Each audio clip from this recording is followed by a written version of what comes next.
Hi everyone, welcome back to the channel. So let's start our analysis of Nifty and Bank Nifty for tomorrow.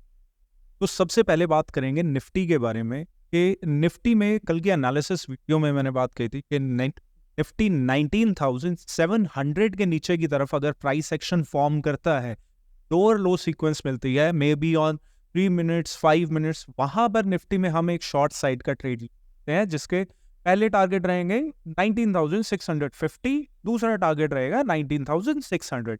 लेकिन आज morning में ही initial downward push के बाद exactly इन्हीं area से support उठाया, जो सपोर्ट एरिया कल आप लोगों के साथ डिस्कस भी किया था, एंड अपर एरियाज पे 19,760 780 का आई एम क्वाइट श्योर कि आप लोगों को ये रेजिस्टेंस एरिया याद है, बिकॉज मल्टीपल टाइम इस रेजिस्टेंस एरिया के बारे में बात हो चुकी है। डेली टाइम फ्रेम का रेजिस्टेंस एरिया है, तो एग्जैक्टली उन्हीं एरियाज से जाकर निफ्टी ने फिर दोबारा रिजेक्शन लिया और कहीं ना कहीं पूरे दिन मार्केट साइडवेज है। तो अभी कल के लिए प्लान जो है एग्जैक्टली सिमिलर रहेगा, जैसा कि कल के एनालिसिस वीडियो में हमने बात करी थी कि 19,700 के नीचे की तरफ लोअर लो सीक्वेंस या अपर एरियाज पे 19,800 के ऊपर की तरफ निकल के जाता है, वहां पर हम एक कॉल साइड ट्रेड के लिए प्लान कर सकते हैं।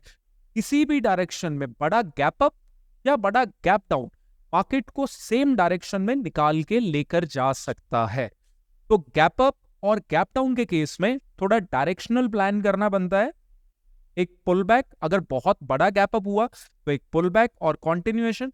अगर नॉर्मल सा गैप अप हुआ कि सपोज निफ्टी में 19,730 के आसपास क्लोजिंग हुई है, सपोज 19,780 पर निफ्टी ओपन करता है, 40 to 50 पॉइंट्स का एक गैप अप ओपनिंग हम देखने को मिलती है, तो वहां पर कंटिन्यूएशन में निफ्टी निकल के जा सकता है।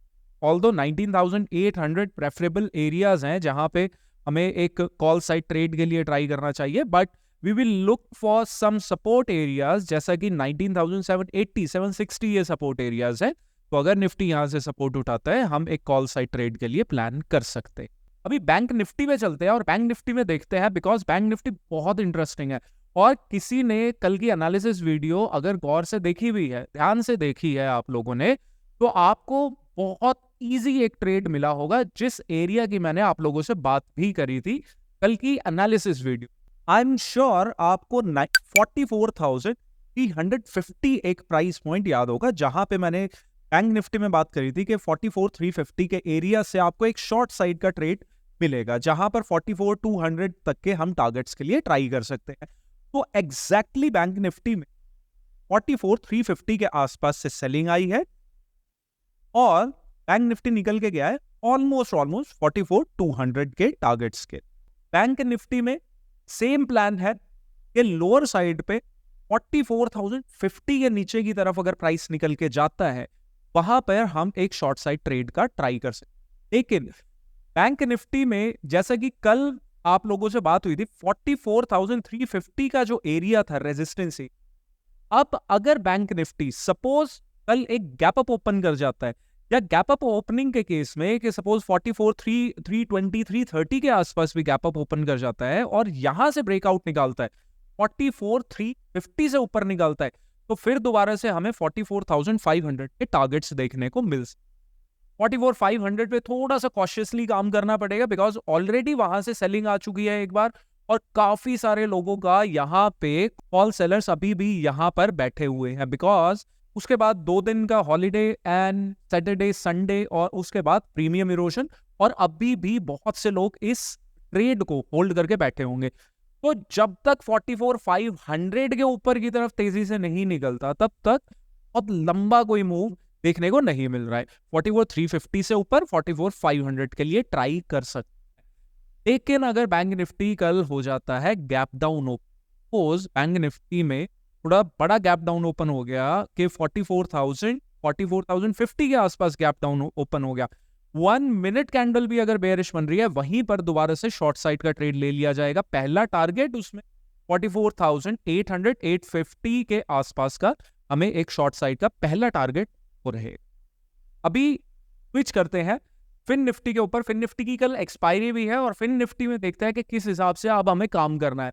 एक तो हमारे पास एरिया है जहां पर हम काम कर सकते हैं और वहां पे हमें जो ट्रेड मिल रहा है वहां पे हमें थोड़ा सा प्रॉफिट बुकिंग पे ध्यान देना चाहिए, ट्रेलिंग पे कम, बिकॉज हमारे पास बहुत वेल डिफाइंड सपोर्ट और वेल डिफाइंड रेजिस्टेंस एरियाज बने हुए। तो अगर मैं अपर एरियाज की बात करूं, आपके पास 19,925 का एक एरिया है जहां पे फिन निफ्टी रेजिस्टेंस ले सकता है। अब रेजिस्टेंस ले सकता है, लेकिन फिन निफ्टी में ब्रेकआउट एरियाज कौन से? 19,865, 870। ये फिन निफ्टी में एक ब्रेकआउट एरिया है। कल अगर फिन निफ्टी गैप अप ओपनिंग होती है 19,870 के ऊपर की तरफ निकल के जा रहा है, वहां पे एक लॉन्ग ट्रेड के लिए ट्राई किया जा सकता है। पहला टारगेट 19,920-25 का रख सकते। लोअर लेवल्स के लिए फिन निफ्टी में ऑल्दो आज भी जो बाइंग आई थी फिन निफ्टी में, बहुत कोई मेजर सपोर्ट एरिया नहीं था यहाँ पे कि फिन निफ्टी यहां से कंटिन्यूएशन में निकल के जाए। नॉर्मल सा एक सपोर्ट एरिया था जो ऑलरेडी एक बार ब्रेक हो चुका है। अब फिन निफ्टी का जो अगला सपोर्ट एरिया और जो बड़ा सपोर्ट एरिया निकल के आता है, दैट इज अराउंड 19,670। तो कल अगर फिन निफ्टी में किसी भी पॉइंट पे लाइक के गैप डाउन ओपन कर जाता है, 750 से नीचे की तरफ अगर निकल के ट्रेड करना स्टार्ट करता है, तो हमें 19,660 तक के टारगेट्स देखने को मिल सकते, अनलेस एंड अनटिल ब्रेकआउट या ब्रेकडाउन नहीं हो रहा है। थोड़ा सा कॉशियसली काम करना चाहिए, बिकॉज टोटली साइडवेज मार्केट है, बहुत छोटे छोटे टारगेट्स अभी भी देखने को मिल रहे हैं। तो that's it for today. I hope you like the video and if you did press the like button, और साथ में वीडियो को अपने फ्रेंड सर्कल में आप शेयर भी कर सकते हैं और चैनल को सब्सक्राइब भी कर सकते हैं। So see you tomorrow in another analysis video. Till then, bye bye and take care.